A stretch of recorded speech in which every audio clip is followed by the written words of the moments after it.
Maria Pacôme avec nous pour l'éloge de ma paresse en DVD. Racontez-moi, Maria, déjà, vous rentrez de l'île de la Réunion, vous sortez ce DVD, vous étiez donc sur scène quand il a été capté. On ne peut pas vous croire une seconde que vous êtes paresseuse. C'est une façon comme ça un peu mignonne de dire les choses, mais en fait, vous êtes une bosseuse. Non, je ne suis pas une bosseuse, je ne suis pas une paresseuse non plus, vraiment. C'est un petit peu une boutade comme ça. J'ai la paresse, une paresse qui me convient de temps en temps. Quelquefois, c'est un vrai bonheur et quelquefois, ça m'a aidé. C'est-à-dire, parce que vous n'étiez pas... Je ne bondis pas sur les choses, je ne bondis pas sur le travail, loin de là, je suis une dilettante. Une dépensière.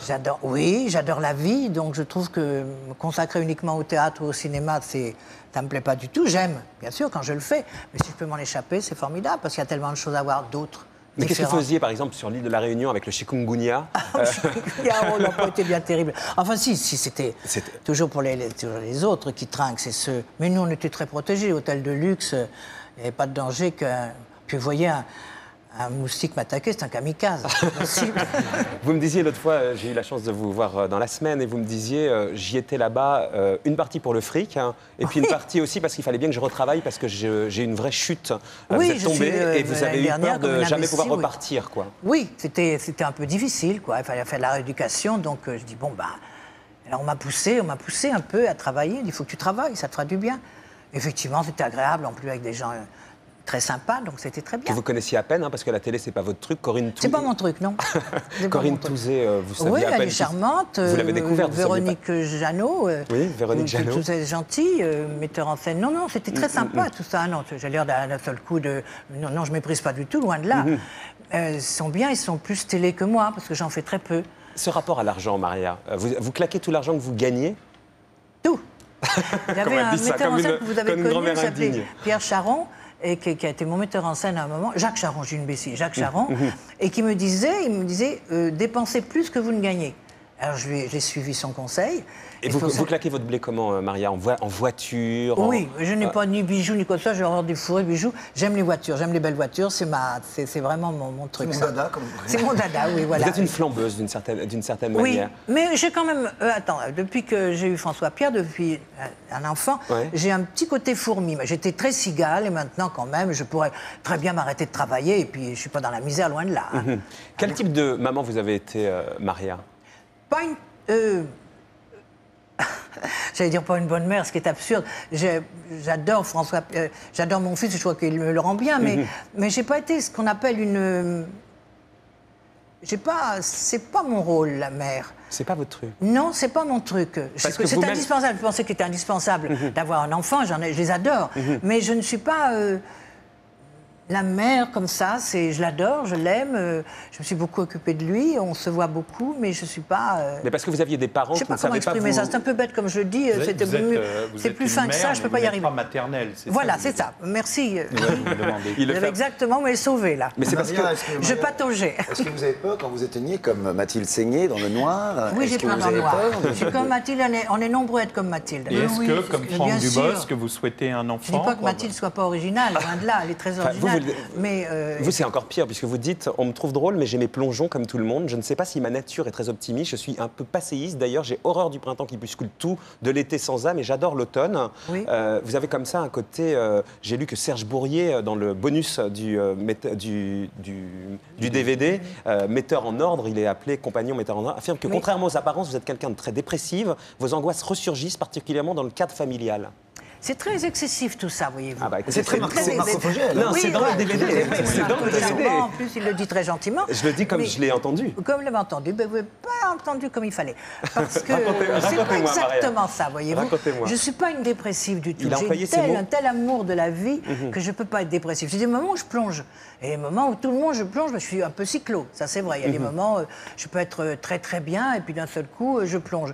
Mais on est tellement nombreux. Je ne me sens pas très originale dans tout ça. Ça nous intéresserait que vous parliez des moments où vous plongez pour l'audimat. C'est ce qui intéresse. Ce qui m'intéresse, Franck, c'est que... Tous les artistes. Bah oui. Mais parce que l'histoire... Sauf que l'histoire de... Tout le monde, pas tous les artistes, tout le monde. Sauf que l'histoire... On est encore plus... Mais les gens qui nous regardent, ils disent, ah bah moi aussi, le soir... Voilà, d'abord, on est surpris par les artistes qui nous donnent de la bonne humeur, qui nous font partager une bonne humeur, et quand on se rend compte que c'est pas du tout... Justement, on le sait bien que c'est tous les artistes drôles, soi-disant drôles. C'est ce qui m'intéresse ce soir. Mais oui, mais les drôles, c'est parce que on joue. on n'est pas toujours... bon, je ne suis plus cette comédienne. J'ai été vraiment une comédienne qui traversait en enchaînant plein de conneries sur conneries. J'ai joué des pièces un peu comme ça. Le côté faux-folle qui n'était pas ce que vous étiez vraiment. Oui, je détestais ce terme. Je détestais ce terme. Je n'ai jamais été une faux-folle. Loin de là, j'étais une comédienne qui... Où j'en étais? Vous disiez qu'en fait, vous n'étiez pas vraiment dépressive, mais vous disiez aussi que vous avez commencé à être heureuse à partir de 35 ans. Parce que peut-être plus que vous, Mathilde, plus que vous, Franck, votre histoire, l'histoire de ce qui vous est arrivé pendant la guerre, la Deuxième Guerre mondiale, est beaucoup plus lourde. Vous avez quelque chose de très... Oui, mais c'est parce que, justement, je vous arrête là, je me permets de vous arrêter. Faites ce que vous voulez, Maria. Parce que c'est une chose qui m'agace, qui me contrarie beaucoup. C'est que dans cette pièce, Éloge de ma paresse, j'ai eu 2 phrases. Et c'était tout. C'était... Cette phrase, je la connais. Que peut dire un prêtre allemand ou français à un enfant de 19 ans qui va être fusillé? Bon, c'était mon petit frère. Mais c'est tout ce qu'il y a dans cette pièce. Et on m'en parle tout le temps. Et je regrette parce que c'était un peu quelque chose pour lui. Et c'était avec ma pudeur habituelle. Je voudrais plus qu'on m'en parle. Sauf que vous êtes construite sur ce drame-là. On va pas parler de ça. On va pas parler, si vous voulez, de ce drame, mais de comment vous êtes construite par rapport à ça et par rapport à vos parents. Je vous ai entendu dire à la télé. D'un seul coup, ça a été formidable. Parce que je veux dire que la mort de cet enfant, justement, ça a été extraordinaire pour moi parce que je démarrais mal. Mon père avait été arrêté. Bon, puisqu'on en parle maintenant, alors je vais un petit peu plus loin. Mon père avait été arrêté et la liberté, j'ai été élevée très très durement, très sévèrement, bien, mais d'une manière très sévère. Et un père disparu, maman trop faible, et je démarrais mal. Et la mort de mon frère m'a remis dans le droit chemin. Quelle expression imbécile. Enfin, m'a remis là où il fallait, où on est bien dans la vie et non pas en tôle. Et là, je risquais d'être. Parce que vous, quand vous dites je démarrais mal, vous démarriez vers où, Maria? Vers toute la facilité, tout ce que ça peut entraîner quand on a 16 ans, 17 ans et que... voilà, tout ce qui est tentant. C'est-à-dire une forme de délinquance? Oh, tout. La totale. Vous voyez que c'est intéressant. Non, mais quand je dis tout... Vous auriez pu être une braqueuse de haut vol, quoi. Oh, je ne sais pas. Mais en tout cas, c'est un peu ça que vous êtes en train de me dire. Peut-être. Ouais. Mais non. Mais pas loin de ça. Vous auriez pu être dans l'illégalité, d'une certaine manière. Dans quelque chose, quand je dis facile, dans tout ce que peut comporter l'adolescence, qui peut être... La séduction. Oui. Et quand vous dites, j'ai entendu ça chez Mireille Dumas un jour, je ne regrette pas que mes parents soient partis, c'est un grand soulagement. Oui, c'est à faute. Je dis des choses qui sont dures quelquefois, oui, pourtant je suis la tendresse même. Oui, avec votre côté tendre, comme ça, vous dites des choses très dures. Mais oui, je les ai aimés. En plus, j'ai dit aussi cette phrase, j'ai dit, j'ai pas eu les... Mes parents ne me convenaient pas, c'est pas un bon choix. Mais ça ne m'a pas empêché de les aimer et d'aller jusqu'au bout avec eux et de vraiment de les... Vous pouvez m'expliquer en quoi c'était pas un bon choix, Maria? Mais c'est parce que... Je crois que... Il y a beaucoup de gens comme ça, on n'est pas toujours... On n'a pas... Comme il y a des mères aussi qui n'ont pas les enfants... J'ai écrit une pièce là-dessus, d'ailleurs. On ne choisit pas, on n'est pas obligé d'aimer ses parents. On est obligé de s'en occuper. Mais de les aimer... Moi, j'ai des gens qui avaient l'âge de mes parents que j'ai aimés furieusement parce qu'il y avait quelque chose. Je pouvais leur dire, je pouvais leur parler. Il y avait un échange, mais avec mes parents, je les aimais bien, comme on doit aimer, comme on m'a appris à aimer les parents. Mais je n'avais pas de complicité. Ils étaient trop durs pour vous? On n'avait pas les mêmes idées. On n'avait pas, j'étais comme un canard. Et mon petit frère, lui, c'était pareil. C'est ce qui vous a fait aussi choisir une voie un peu légère derrière. Vous avez quitté ce foyer un peu compliqué, dur, et vous avez été chercher la légèreté et la bonne humeur que vous nous faites partager. C'est un peu ça, si on caricature un peu votre parcours, mais c'est un peu... Mon mariage a été aussi le fait de connaître un homme aussi en même temps qui m'a beaucoup changé. Et j'ai fait tellement de choses avant d'être comédienne, tellement de choses. J'ai fait de la peinture, j'ai fait de la sculpture, j'ai fait plein de choses dans le désordre, toujours dans le désordre. Mais ça me plaisait, j'aime bien toucher à tout. Et aujourd'hui, vous êtes un monument. Ah, que ça veut dire un monument? Ça veut dire que vous êtes incontournable. Hein. Et que moi, j'étais bercé en vous regardant à la télévision, allant vous voir au théâtre, et là, se passer au cinéma. Ça me fait plaisir, ce que vous me dites là. Ça me fait très plaisir. Ben, c'est vrai. Alors, si c'est vrai, ça me fait encore plus plaisir. Et maintenant, je veux que vous remontiez sur scène, Maria Pacôme, alors que vous dites que vous ne voulez plus le faire. Fini. Non, c'est pas possible. Si, non. Mais si. Ah si, c'est fini, c'est trop fatigant. Vous voulez me faire plaisir à moi, Maria? Non, non, je vous dis, je le montrais, mais c'est vrai ça. D'abord, j'ai fait mes adieux, vraiment, mais là, d'une manière... J'ai dit à Nancy, j'ai dit, c'est fini. Vous savez le nombre de gens qui ont fait leurs adieux? Non, mon chéri, je l'avais jamais dit, non, j'avais jamais dit. Je referai si j'ai un bon rôle au cinéma ou un truc à la télé, pourquoi pas? Oui, là, je viens de le prouver. Non, mais la scène, ah non, malade à partir de 6 h le soir, non, même le matin, au fur et à mesure, c'est de plus en plus. Il faut écrire pour Maria Pacôme, Franck Dubosc, Mathilde, dites-le à vos copains scénaristes, etc. Le cinéma est passé à côté de Maria Pacôme et il est encore temps.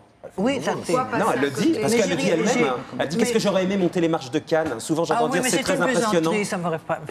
Non, je pense que... Elle le dit elle-même, elle n'a pas eu la carrière de cinéma qu'elle voudrait. Il y a beaucoup de gens qui passent à côté de... Mais oui, les metteurs en scène de cinéma qui sont venus me voir au théâtre, avec eux, j'ai toujours tourné. Mais ils ne viennent pas, ils ne se déplacent pas. Je les comprends, ils ont beaucoup de choses à faire. Il est très rare que le metteur en scène de cinéma vienne au théâtre. Non, c'est pas ça, c'est qu'il y a dans ce métier des chapelles aussi. Oui. Alors, il y a ceux qui font du théâtre, ceux qui font de la télé, ceux qui font du cinéma. En France, c'est un peu... Ceux qui font du one-man show. Non, mais c'est un peu des cons en France. C'est ce qu'elle dit, voilà, vous reconnaissez, puisque vous dites ça. Les metteurs en scène sont des cons. Il n'y en a pas un qui a misé sur moi, Maria Pacôme. Vous disiez ça il y a 15 ans. Je suis grossière, vraiment. Non, mais j'ai beaucoup changé, ma C'est pour ça qu'on... mais c'est un peu stupide, je dirais. Maria Pacôme, l'éloge de ma paresse en DVD. Et on est très heureux que vous soyez passé nous voir, Maria. Ça m'a fait plaisir. Eh bien, on est très heureux. Je vais vous libérer dans un instant. C'est le héros de la semaine et le héros, c'est Brian Joubert.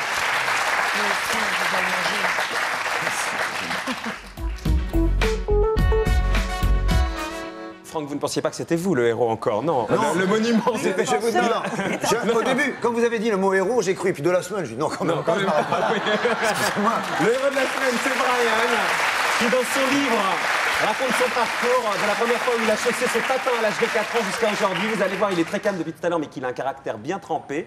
Qu'en pense... Il a voulu se battre dans les coulisses tout à l'heure, c'est un nerveux. Hein. Il m'a dit, viens. Vous allez voir. Quand on pense patin, on pense immédiatement gadin. Et les gadins, il n'y en a pas. Enfin bon. Pas forcément pour Brian, mais pour d'autres, pour vous, on imagine. Et les gadins, il n'y en a pas que dans le sport. Regardez le reportage d'Anne-Elisabeth Lemoine et on remercie. Je l'adore, lui. Vous restez un petit moment avec Brian. Pour lui, oui.